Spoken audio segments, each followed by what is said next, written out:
Good evening all of student. So is very important of topic जो रेशम के बारे में बताएंगे कि रेशम कितना महत्वपूर्ण है। रेशों से बस तक की बात की जाएगी।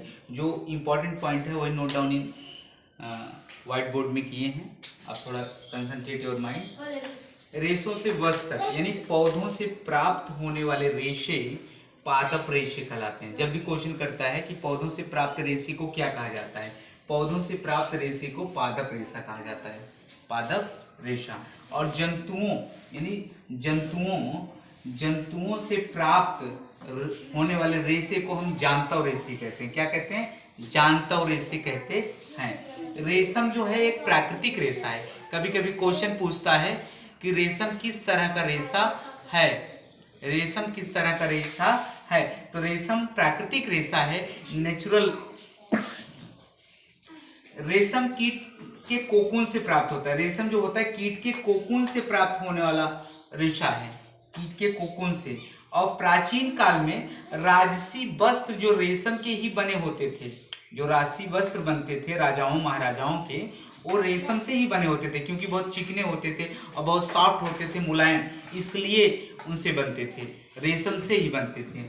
और रेशम का आविष्कार चीन देश में हुआ था। अगर रेशम कभी कभी क्वेश्चन पूछा जाता है, रेशम का आविष्कार कहाँ हुआ था? चीन देश में हुआ था। चीन देश में रेशम का आविष्कार।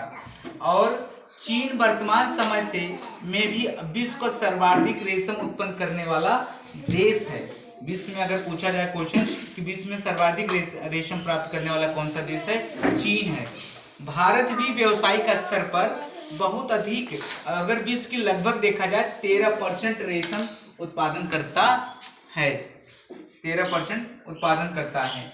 रेशम के अध्ययन से अगर देखा जाए, रेशम कीट पालन या सेरीकल्चर प्राप्त किया जाता है। भारत का प्रमुख सेरीकल्चर केंद्र अगर देखा जाए, कर्नाटक के मैसूर और बेंगलुरु में है।